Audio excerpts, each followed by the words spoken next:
If you've been around here for a while, you know I love sitting down with people and discovering who they really are beyond their job title or the first impression. And today's conversation starts with my friend Andrew. On paper, he's an engineer doing some pretty incredible work for the Navy. But what I enjoy most isn't what he does, it's how he thinks. We talk about everything from meeting through the grown-ups table and also meeting people from all over the country, to church, to travel, dating apps, road trips, and the little things that make people feel safe with one another. And somewhere along the way, we ended up talking about chivalry, character, faith, and the spiritual disciplines that have been shaping his life lately. It's one of those conversations that wandered exactly where it needed to go, and I think you'll find yourself somewhere inside it too. So grab your coffee, settle in, and let's get to the point with Andrew. Okay. Hi, Andrew. Hi, So I'm sitting here with Andrew Bouchard. that's me. Do you remember the first time that we met? I'm pretty sure that was Savannah. Yes. But so do you feel like you got to know me at Savannah? I felt like I was like, oh, Andrew is the coffee guy. Like he knows coffee. And you laugh at that every single time. But I feel like that's very true. It's just such a small part Yes. of my life that it's constantly funny to me how something that is such a small part of what I am becomes somehow so critical to somebody else's impression of me. That's a fair point. But I do think it's because I like coffee. Okay. So after meeting me, and we've had lots of coffee together and just many adventures because we met through Grown-Ups Table, correct? Yes. What was your first impression of me? So I think that you are just a very open and welcoming person. Okay. And you kind of resonate joy. Oh, I love that. Yeah. Okay. I cannot get past the picture of you that I have now created this trip of you as like a human quokka. And I appreciate showing me that because I was like, is this something I need to be blessed by, or is it something that I need to be worried about? It is definitely a good thing. It is just like that that person who brings joy, Yeah. not only to themselves but to everybody around them. Yeah. Well, I appreciate that. Andrew, can you tell me a little bit about yourself? Who is Andrew Bouchard? Um, Because we know you're not just the coffee guy. so I love variety and I love pursuing excellence in a variety of things. So I kind of pursue being a jack of all trades. I enjoy collecting new skills and new experiences, and a lot of times that involves building relationships with people who have Yes. good experiences and skills and learning from them. And yeah, I think that would be a good place to start, which would probably also explain how I ended up in Grown-Ups Table. Actually, how did you find Grown-Ups Table? Because I feel like you came out of nowhere. Is that not true? Again, by the way, let me just preface this. We are sitting in a hotel room, and I am doing my typical, I'm going to interview you because I want to know more. I couldn't tell you how I found Grown-Ups Table. I think it was a suggested group on Facebook, and I just was Okay. like, sure, why not? Okay. So, sorry, did I interrupt you as you were saying who you are? Do you want to I don't think so. No, I'm good. Okay. Where's like home for you? And then are you from there? Like where do you go home to? I live in Panama City, Florida, Okay. and I have lived there 3 times longer than I've ever lived anywhere else. Okay. I guess I could have said, where are you from? Would you say Panama City, Florida is where you're from? More or less. Okay. Because since you made Why do you say it like that? well, no, since you made the distinction, my family is from Nashville, Tennessee. I was born in Okay. Nashville, Tennessee, And that's been home base for me and my extended family for as long as I can remember. So there will always be a part of me that sees my hometown as Nashville, Tennessee. Okay. And what's your everyday life like? Like, who are you? What's your job? What do you do? I am an engineer. Okay. I'm a senior systems engineer at the Naval Surface Warfare Center in Panama City, Florida, where I lead the development of autonomy for underwater robots for the Navy. That's like a mouthful. Yeah, it is. It's a lot of. So if you had to tell a child what you actually do, could you do that? Yeah. Can you do that for me? Yeah, sure. So I write software code that helps underwater robots make decisions for itself. Okay. Because when an underwater robot is underwater, it can't talk to us. Okay. Wait, it can't at all? Like, even technology-wise, like... So radio frequencies don't penetrate the water. Oh. More than like a couple inches, or at best a couple feet. Interesting. Which means that underwater we have to use acoustic communication.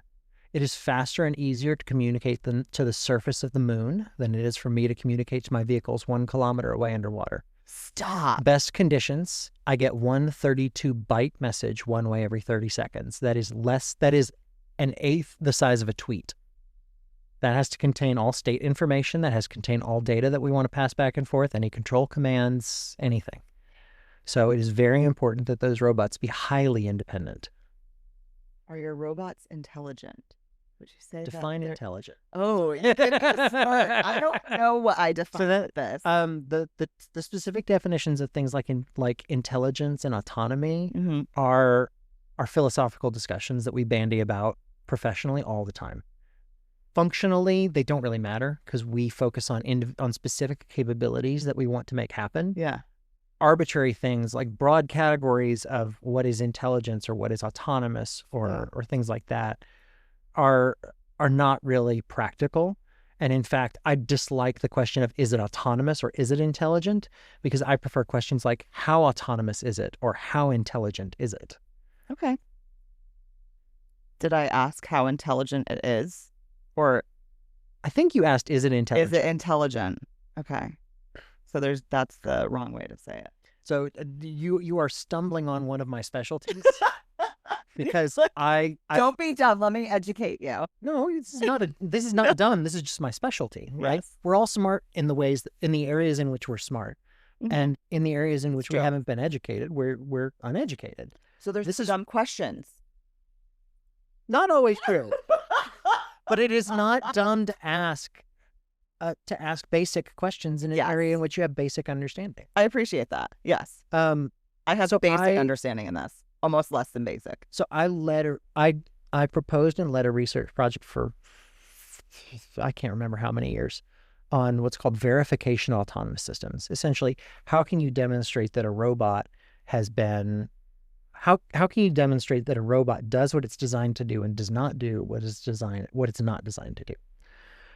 Which is still an open problem with autonomous systems. And the first step that we did, as in all good research, is to do a literature review to first figure out what work is already out there so we're not reinventing the wheel. And as a part of that, we took a very cool field trip to Florida State University in Tallahassee, and we talked to a bunch of professors. But we specifically avoided all the engineering professors, because what we were there to look for was analogies that we could borrow from other fields in order to better understand our own domain. Smart. So we talked to philosophers who study human autonomy. We talked to psychologists who measure human intelligence. We talked to mathematicians who deal with the processing of large trends in data. We talked to business people and musicians and talked about how do you evaluate things that are very difficult to evaluate, because that's what's unique to the problem of evaluating the performance of complex systems in complex, intractable environments. Yeah. And one of the people we got to talk to was Dr. Anders Ericsson. And Dr. Anders, are you familiar with the 10,000-hour rule? So Tell me about it. Popularized by Malcolm Gladwell. And the notion is it takes 10,000 hours to become an expert in something. Oh. It is also one of the reasons I will never read another Malcolm Gladwell book again, because he totally misrepresented research. Okay. Fair. 10,000 hours is an average. Yeah.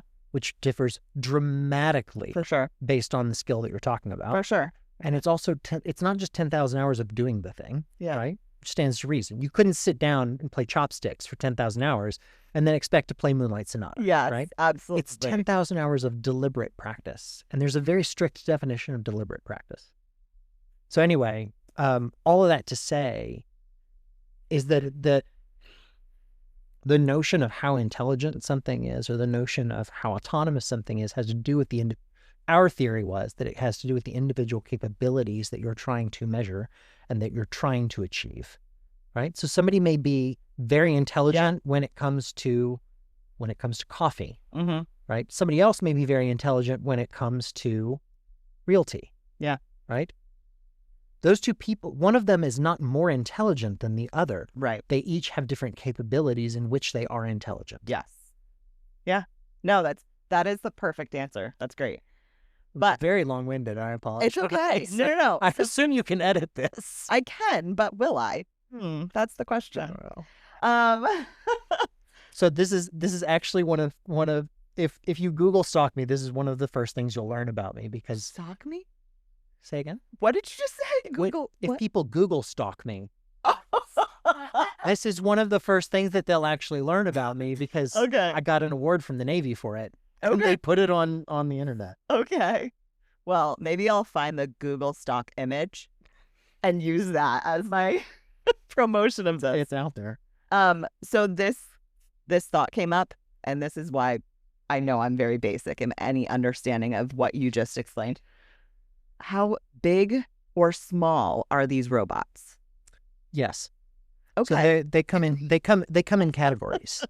So we have some test vehicles that we use just for testing basic algorithms that don't have a whole lot of sensors on them and are very small, and they are designed to be what's called attritable, which means that it's not a huge deal if we lose them. They're about 3 feet long, and they cost about $10,000. I was going to say, I bet they're expensive. Oh, $10,000. $10,000. Like a car. That's like a cheap car. Yeah. But still. Affordable car. Yeah. It's like right? It's like an old beat up Honda or something. Yeah. Right. More standard would be what we call our 2-man portable vehicles. Those are going to be the ones that you see running 100 meters to 300 meters deep. They tend to be about 6 feet long, weighing in about 150 pounds. Those have more. Can there be people in them? No, goodness, no. All my systems are unmanned. Okay. There's not anybody on board them. Okay. So it's 2 people because of the size. Yes. Yeah. Gotcha. Sorry. How many people it takes to put in water? Because it's 150 pounds. Oh, yeah. Okay. That actually is much easier to understand. 2-man portable. Perfect. Okay. But then you have larger vehicles that can go down to about 600 meters deep. Those are going to be, those are about 16 feet long, I believe. Okay. And they can go, they all of these differ in terms of duration, how deep they can go, stuff like that. And then, but they get up to the size of, the Boeing Orca vehicle. That's like the size of a school bus. Okay. And that's just hanging out down there. Like how long is a robot underwater for? Depends on the size and its battery capacity. So the question was, how many robots do we currently have underwater? And Andrew cannot answer that because there's no way, shape, or form. Well, I work in R&D. I don't operate. You don't put things out. Yeah. But the Navy's not the only people who put these robots out. Yeah. Yeah. Right? So if you remember, there was the plane that went down in the Indian Ocean. If you look at the operational pictures of the search for that plane, and you look at the deck of those ships, those are the vehicles I work on. Okay. Those are the robots they were sending down to look for the plane. Oil and gas industry uses a lot of these robots. So they're searching the bottom of the ocean. They're searching the bottom of the ocean. They're also mapping their own infrastructure, making sure that it's kept up appropriately, making sure. And the seafloor changes. Right. So they want to monitor seafloor changes to make sure that things aren't threatening their pipe. There's a lot of robots. Potentially. Yeah. I couldn't tell you the exact number. I mean, you also remember that there was a pipeline that was sabotaged. I was just going to say that. I was like, do you know anything about the pipeline? So we would monitor things like that. And then I don't know if you're familiar with how many undersea cables there are that transmit data between countries. There's a tremendous amount of undersea cables, and there's a tremendous amount of infrastructure that is dependent on those cables. Yeah. And an earthquake, an errant ship's anchor, there's all kinds of stuff that can damage those and sever them. And I want you to imagine trying to pull up the two ends of a severed cable 3 kilometers under the water and trying to repair it. So does a robot do that, or is it actually man has to go down there and do it? To repair it? We can't go down that deep. I can't. They have to pull it up. Okay, they do. Yeah, but you have to get a hold of it somehow to pull it up. Interesting. So there's multiple ways to do. So what brings the robots up from the bottom of the sea? They do. You're an autonomous human being. I am. Yeah. So they do it themselves. Yes. That's what the why boat that I it's work smart. on. Okay. does. I'm thinking, so is there like a balloon that brings, like, They drive themselves to the surface. just, wow. Yeah. I mean, obviously that makes sense, but my brain is a little bit like, yeah, like it's weighted enough to go down and then it knows enough to bring itself up. Like, So I don't know usually why they're that. positively buoyant, which means that they are balanced so that they are slightly positively buoyant. So as they drive themselves, they will have to slightly angle their fins so they remain underwater. But if they lose power, they'll come to the surface. That makes perfect sense. Yeah. My brain gets that. No, a lot of this I stuff was makes just sense trying to, as like- soon as you think about it, but you have to think about it. Exactly. Because And I've this is never how you thought of feel. this. Right. One of my favorite operational stories is that there was a country that was trying to do under ice surveys, and usually we're trying to map the bottom of the ocean floor, and so all of our sensors are downward looking, and are designed to map. True. Okay. Down. Yeah. So they did something really clever because the underside of the ice is not even, and they didn't want their robot to run into anything on the underside of the ice because that could damage the robot and they could lose it. So what happened is they took the sensor that usually profiles the bottom, they flipped it upside down, they told the robot that up was down and down was up, and they put it in altitude following mode, which is a thing which says maintain a constant altitude over the sea bottom. Sure. Well, if they told them that down was up and up was down, now it's following the profile of the underside of the ice. Wild. Isn't that cool? That is. So clever. Yeah. And then the vehicle experienced a fault. Well, what are our robots told to do if they experience a fault? Surface. Oh, stop. So then it drove goes down. It drove itself to the bottom because up was down and down was up. Yeah, that robot's lost. I love that story because it was so clever. Yeah. But then it hit an edge case. Yeah. And the edge Something case, that you would the edge think about. cases are what kill us. Dang, that's so interesting. Okay. Intelligence can only go so far. It only has the So here's the thing about robots. They only have the intelligence you've programmed them to have. Yeah. So a lot of our job Yeah. is to anticipate the things that it's going to run into underwater and program behaviors that are safe when it runs into unexpected things underwater. Okay. Yeah. Right? Love it. It is a life lesson. Okay, I'm totally going to shift because this is fascinating. I don't know how to ask anything else in this aspect. I don't know. No. So, back to the grown-ups table. Okay. Or essentially, we know each other from an online community Yes. and we became friends. Yeah. So, like, how long have you been involved? I think I joined sometime back in late last year, so late 2025. Okay. And I feel like you are somebody that's going to explore and understand things, right? I like to. Yeah. So being in the group, you haven't left, which is awesome, right? Should I? No. Is that surprising? I'm getting to a direction on this because you find value in it, Yes. right? Yeah. So what are your favorite things about being in this community and like being able to meet in, I was just about to say, where are we? Lakeland, Florida. Like what is it about this that you find value for? One of the things I've really appreciated about some of the online communities I've gotten involved in recently, and specifically Grown Ups Table, is that it is specifically a community meant for community.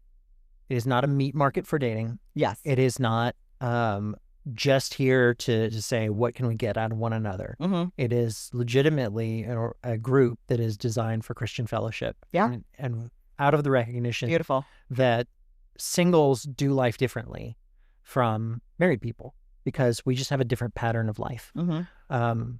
The dynamic with kids is interesting to me as somebody who has not yet been blessed with kids. Sure. I love kids and Yeah. I love to interact with them. So we lost audio here for a second, but Andrew is just telling us how he loves interacting with kids and how that translates into his time at church. After church, I'm just out in the Florida heat, taking off my suit jacket and spinning kids in circles, and one will go off dizzily, like weaving. That would have been pick me up when the I was a next one. child. Yeah. Yeah. I love it. So, Are you like Uncle Andrew? I'm Uncle Teddy. Uncle Teddy. Yeah. Love it. Okay. We just have a different pattern of life. Yeah. And it's important to have community, and sometimes we feel singled out because we are, the church very appropriately focuses on supporting families really well. Absolutely. There are beautiful kids ministries that support the kids.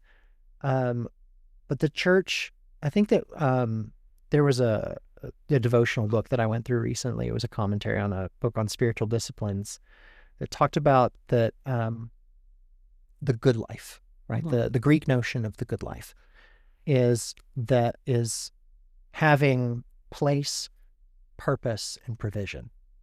So provision means you have what you need. Yeah. Right? Yeah. To live. Yeah. Oxygen, food, water. Yes. The basics, right?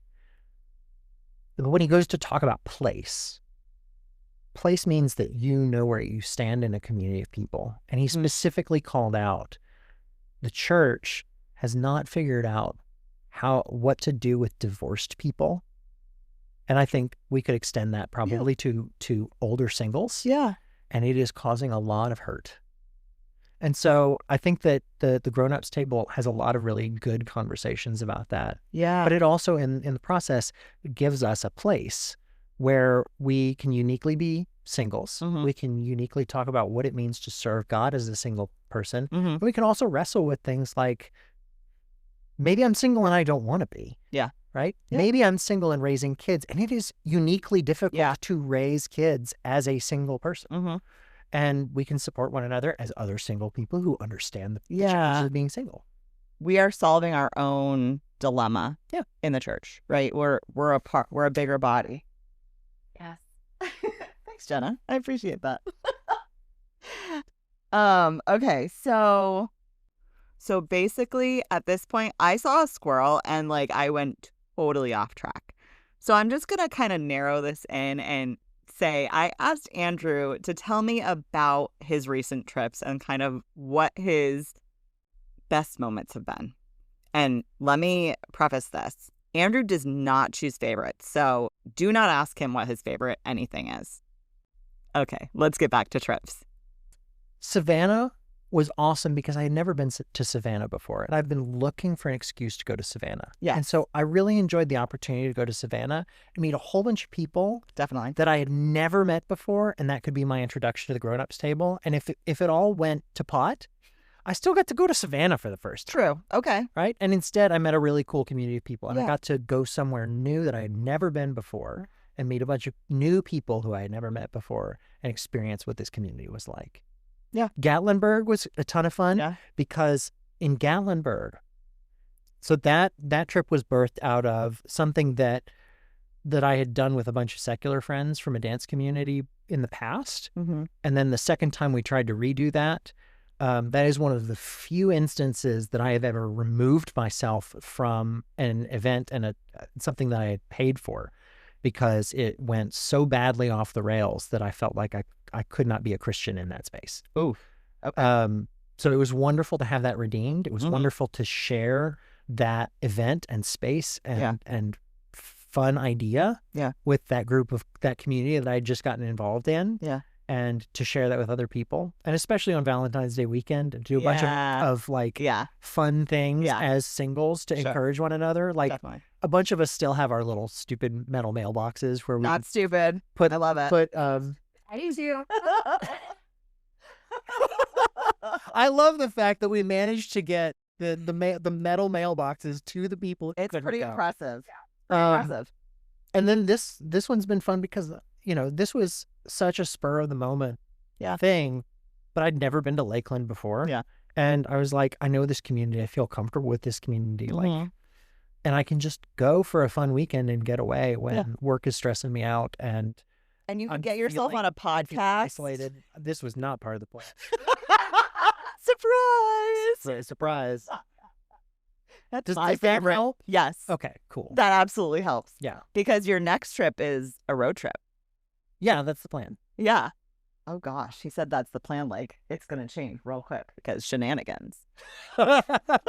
No, so Emily is working on so the other cool thing about all these different events is I learn from each of the other events that happens. Yes. Like we saw the really beautifully put together schedule from this weekend that set the expectations really well and gave people the comfort to sign up and all that stuff. But also very flexible. I'm like, we need that for the road trip. Right. We can't be as flexible on the road trip because we have to be in destinations at particular times. Right. So I sat down, I made the agenda. And somebody else is going to make it pretty. We're going to post it up. Hopefully that makes everybody else more comfortable, and then I love it. Road trip. I love it. So let me ask you this within this moment. Did you ever expect internet strangers to become real friends? I did once I realized they actually got off the internet and got together in person. Okay, fair. So initially you didn't expect it, but once it was like a blessing in disguise. I didn't enter in with any expectations. Okay. I really did when I signed up was just like, I am looking for other ways to connect. Panama City is a relatively small town. Yeah. And it's difficult for me to find other Christian singles. I would love to be married. Yeah. And have kids and all that fun stuff. And dating apps are terrible. Absolutely. If you want to talk to that, I am welcoming it right here because you do have a good... I think one of the reasons dating apps are terrible is because a lot of people just stay on the apps and you never get together in person. Yep. And we're already having that conversation that I know personally, I'm not the type of personality somebody's going to get to know online. Like, nobody's going to like me online because I'm just a weirdo. Like, let's be real. Well, and I think we've talked about how it encourages that window shopping mentality and the checklists and the icks and the deal breakers and the all of the other stuff.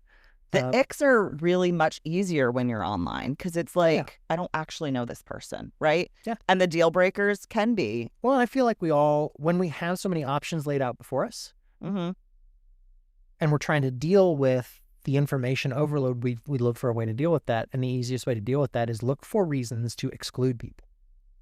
Oh, yeah. Yeah. Because it reduces your decision space, right? So you're looking for reasons to exclude people because there's always more there's people. No real connection. Yeah, that's probably why it's like... It's the infinite scroll. We're fishing. Like, literally, there's plenty of fish out there. Let's just throw this one back. Yeah, I could give this person a try, but maybe the next person is going to be that perfect fit. Ugh, it's so yucky. I don't like it. Yeah, no, I appreciate that. It's pretty crummy. It is. Ugh. Anyway, so we're talking about the next trip that you're kind of like leading this one. What is your typical? You're giving. I feel like you're asking me to give a sales pitch. No. I feel like your faces towards me are like speaking volumes, but I'm like, oh, I have to redirect. How am I going to redirect? I wish you could see. Anyway, so what is your typical role? Like if you were going to an event versus you were planning an event, or is Andrew in a whole like going to be the same on any trip? Like, are you going to be the one that's leading a conversation, or do you understand where I'm going? I think so. Okay. I'll tell you the role that I really like to serve. Yes. So I take pride in, I try to be a useful person. And I think that this is timely because somebody put up a post on Grown Ups Table yesterday or so that said, what are guys good for? Oof. Right? If we don't provide the money anymore, if we don't provide the house, if we don't provide all these things. It was really interesting to read the comments because all the women were like, that's not what we look to you for. Yeah. And all the guys were like, but I really want to provide that. And it was just really interesting to There was an kind of internet compare those divide. things. Yeah, but it was interesting to note the gender difference in that. Of like, it was interesting to see that the impetus for that was not that this is what the girls really want from the guys, but the guys would like to provide it anyway. And I think for me, I find a lot of value of my own value in being useful to others. Yeah. I really like to be. And you do serve. Like, that is the thing. You do serve people. Like, even this morning after coffee, you're like, I need to go help before we meet again because the person that's leading this, she's going to be carrying things and I want to help her. Oh, I didn't end up being useful. For the record. But your intention was right. Sure. So I like to bring skills to the table and be useful. So the place that I like, the position that I like to fill when I'm at an event is whatever the gap is. I like to be ready to step into that gap.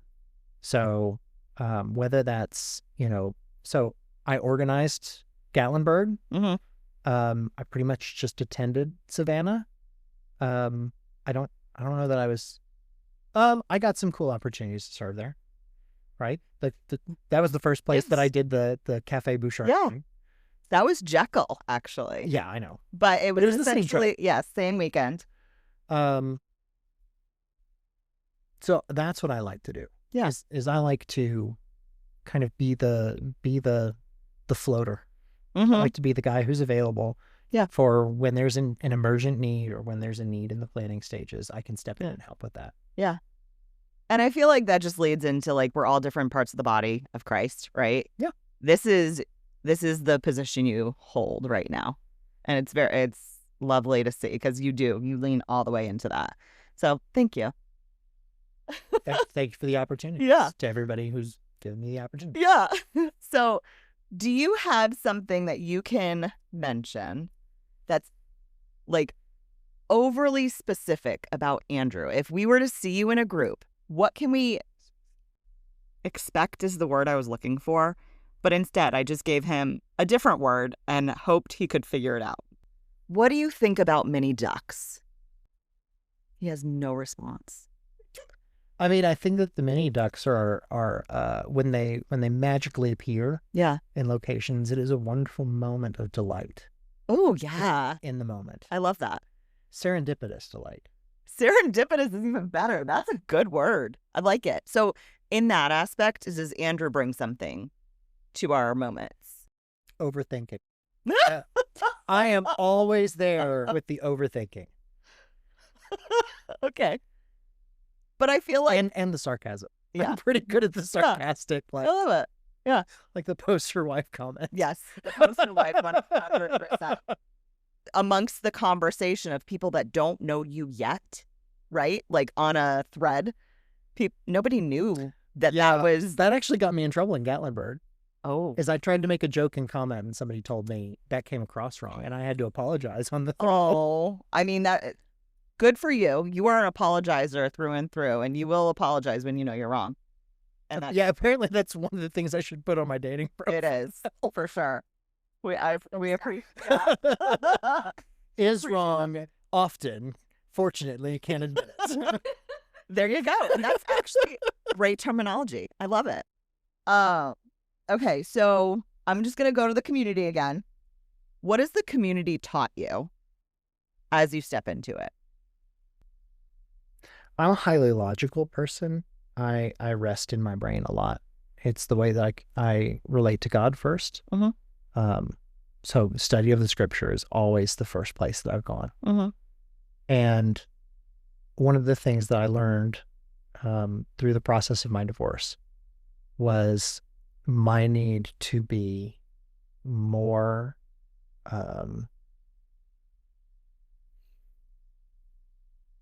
I'm not quite sure what the right vocabulary is here, but maybe more emotionally attuned.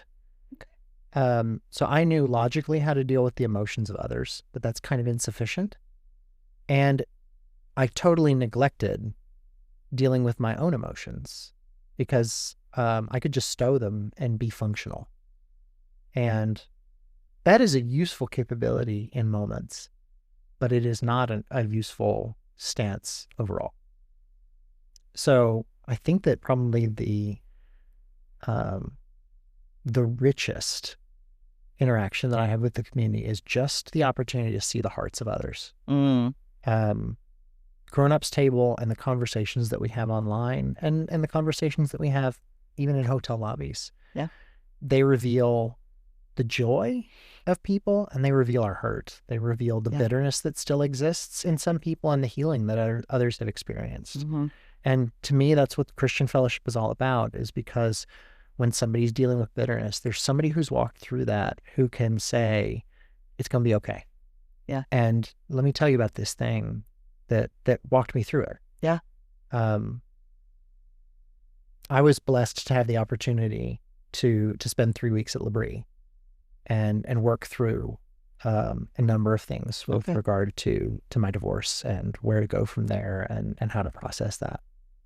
And I've gotten to share not only that resource, but also kind of some of the practices from that and other things that's led me to into the group sometimes. Seeing other people's thoughts have also given me frameworks for processing some thoughts of my own and thinking through like, oh, that's a different way to see that. And oh, that resonates in a way that I didn't expect. And just like any community, I think that there are really mature thoughts that make you think, wow, I really need to take that. And then there are some really immature thoughts that you think, we're going to leave that right there. I'm going to let somebody with more maturity handle that one. Yeah. Or maybe I have something to contribute to that person because that person may have something to learn. I think that concept and all the things that you just said right there, that can preach itself. For sure. It can. Yeah, it can. Okay, so I know in my world as a woman, I'm looking to feel safe. And and again, correct me if I'm wrong here. As a man, you want to feel safe within a woman's presence. And I know this is already sounding weird as I'm asking this, but I'm like, I've never interviewed a dude. So, sorry, Andrew, you're number one. I realized that was first. You're the lucky one. Is there something within this community of women that makes us feel safer to open up around and have deeper conversations? Or is it just like, this is who you are? I think safe means different things to us. So, that's a good question. Thank you. Maybe it doesn't. Specifically in an online community? Or whatever. No, because we're here in real life and we're friends, right? Mm-hmm. So, yeah, I think there is a reality to, yes, like, is there a need for that? And do you need to feel safe? Or is there something that you've experienced through this community that has made you open up and want to dig in more with people? I don't know if I'm the right one to talk to about this because I don't know if every guy is like this. I thrive on challenge. But, and maybe this comes back to your notion of safety. Yeah. Like, so I like to be challenged. And that's how I grow the most. So safety in that context to me means I'm safe to change my mind and somebody is not going to hold my earlier statement against me if I say, I said that wrong, or I want that I changed my mind, or something like that. It means that somebody is not gonna jump down my throat if I have a different opinion than them. Sure. Right? It also means that I think that somebody has my best interests in mind if they do tell me that I think that they think that I'm wrong. Or that they are going to tell me that they think that I'm wrong if they think that I'm wrong. Yeah. I think that's probably the biggest thing. Is like knowing that we're out for one another's best interests is probably what creates the most safety in my opinion, especially in a context of challenge. Yeah. I like it. Good answer. Wow, that just felt like really Family Feud. Good answer. Good answer. Sorry. You know. Let's look at the board. Yep. In a survey of 100 families, in a survey of 100 online communities, There it is. safety and challenge. Oh, third. So, Ding, ding, ding. sorry, I don't know. That's where my brain went when I just said good answer.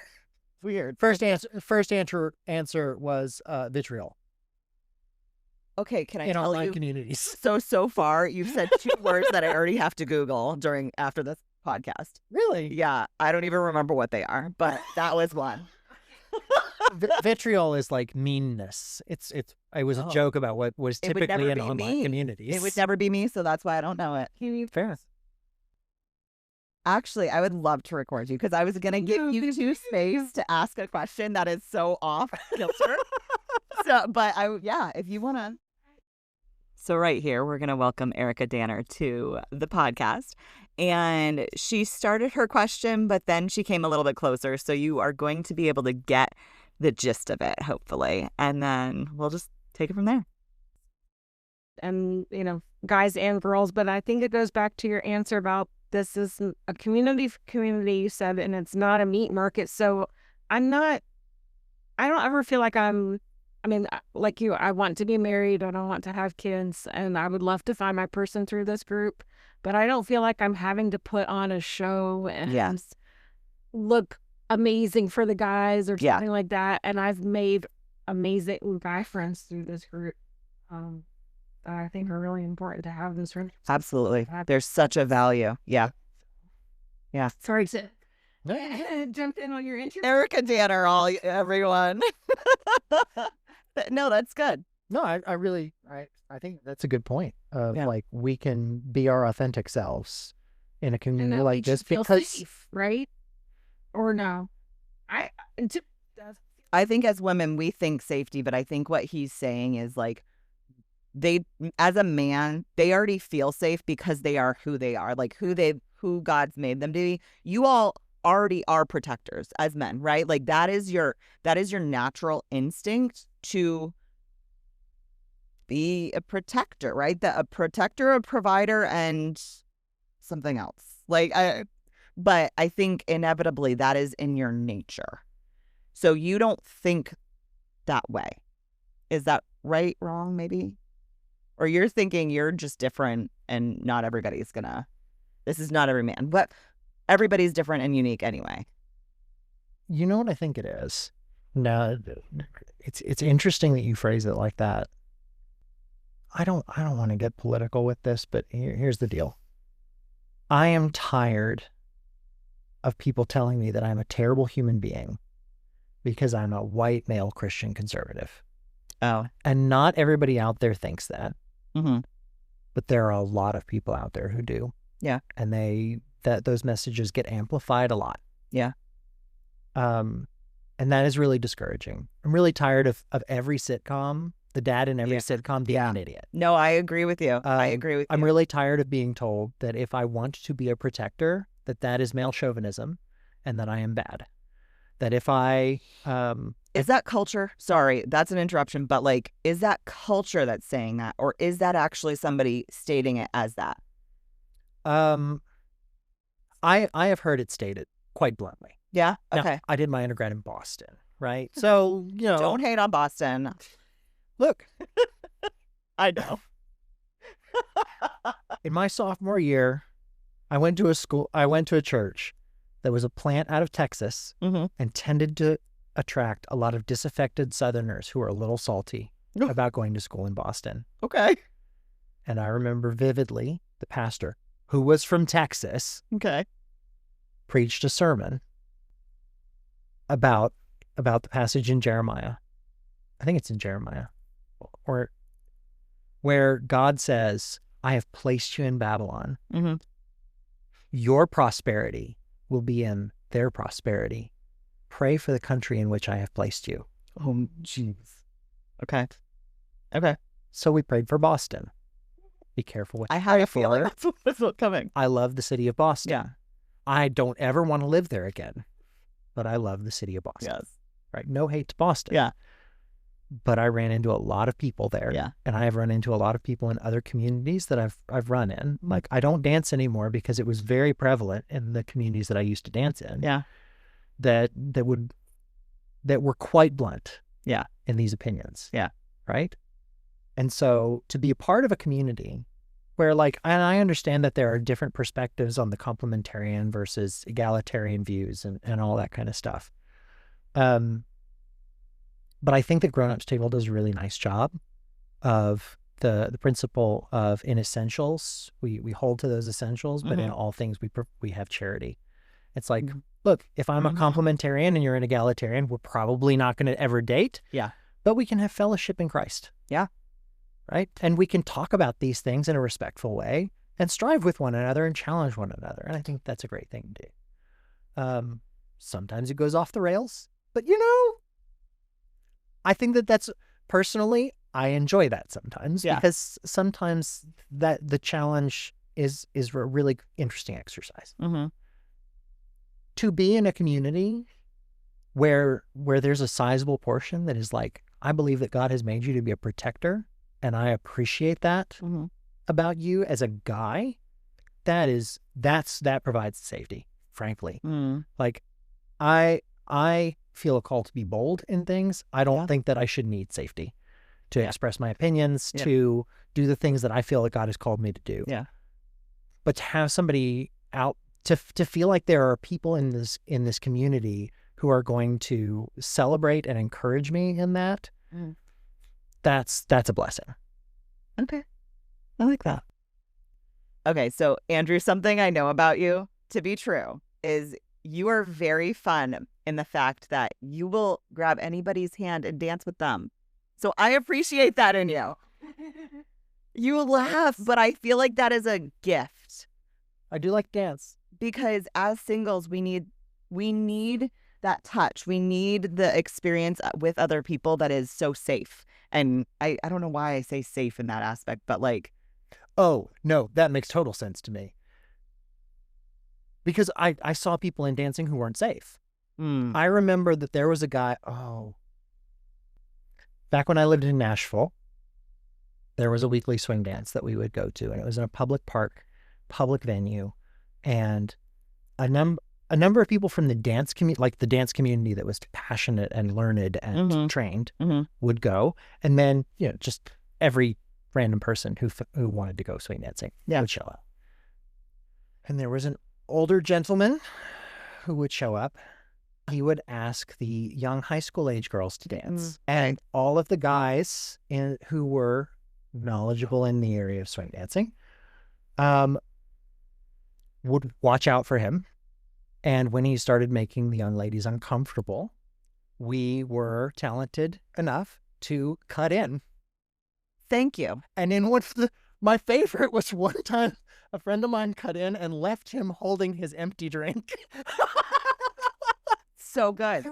But honestly, I will say that, and being aware of like who's around and who could be unsafe for the women, that is by far something as women we don't experience far enough.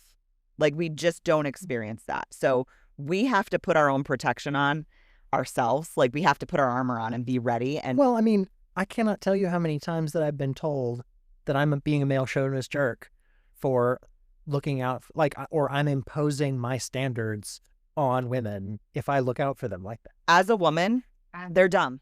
I was about to say, who said that? Are they Christian? I'm not joking. I can't tell you how many times I've been chewed out for opening the door for a lady. No, don't even worry about it because it's sexist. No, I'm sorry. Well, no, look, here's the thing. Let's say that's 10% of women. Yeah. Right? It's not broad brush. Yeah. But if I'm faced with, I'm either going to get a thank you or I'm going to get a nasty comment and be complained about and like somebody potentially chewing me out in public, like, I'm just going to stop opening the door. Yeah. Because it's safer. And it has happened. Like, I think people have stopped opening the door. I feel like I open the door for people more than I have the door open for me. Wait. Or I love that. because there are so many that haven't been taught, or they feel unsafe doing it. Yeah. Like I've heard this before. It's sad. Okay, so this is going to be a deep question, maybe. What has God been teaching you lately that is worth sharing? Oh, man. Right now, I'm loving the spiritual disciplines. So specifically, I used Foster's celebration discipline framework for the spiritual disciplines. There are 3 categories. There's the inward, the outward, and the corporate. And having tangible practices to challenge myself to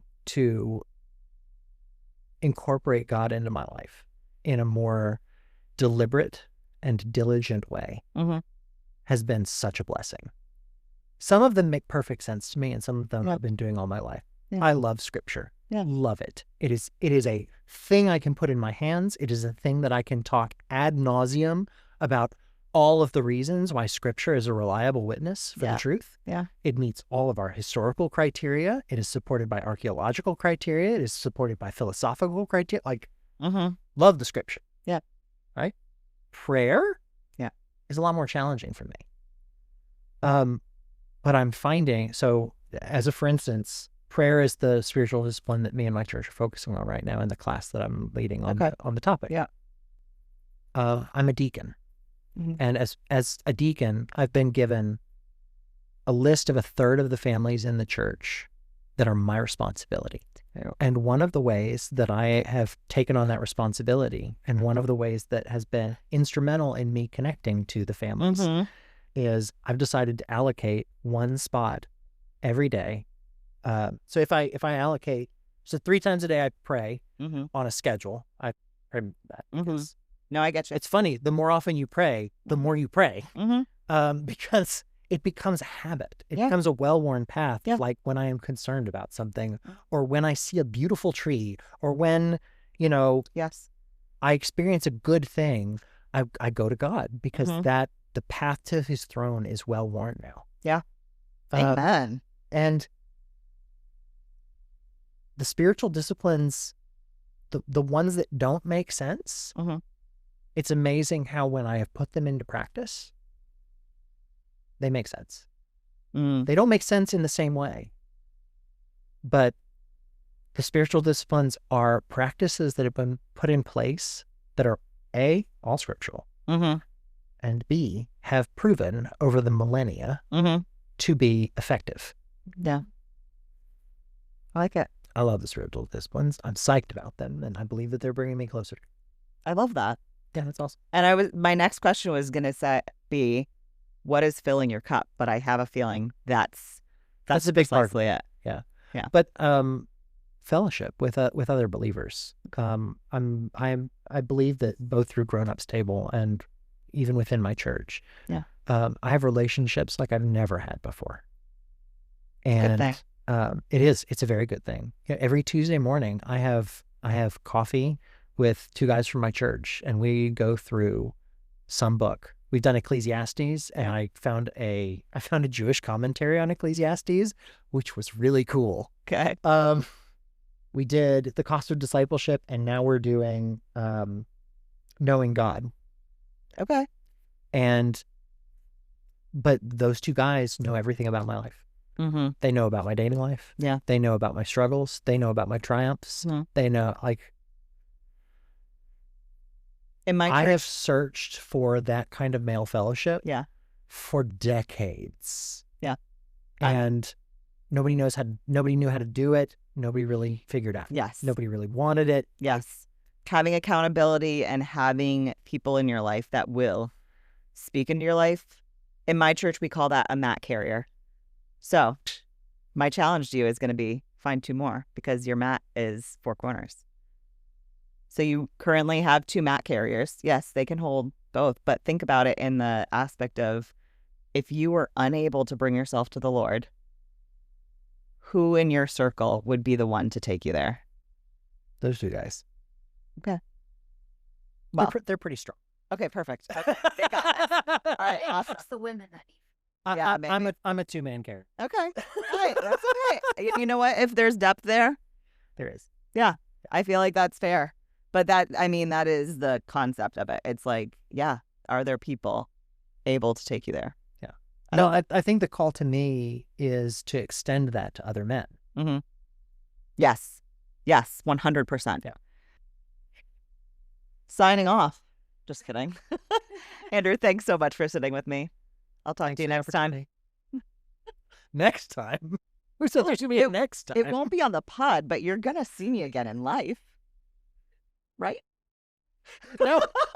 Now all I'm thinking of is that verse in James that says that we should not say, shall I go to this city or that city and engage in business for a year? Instead, we should say, if the Lord wills, we will live and do this or that.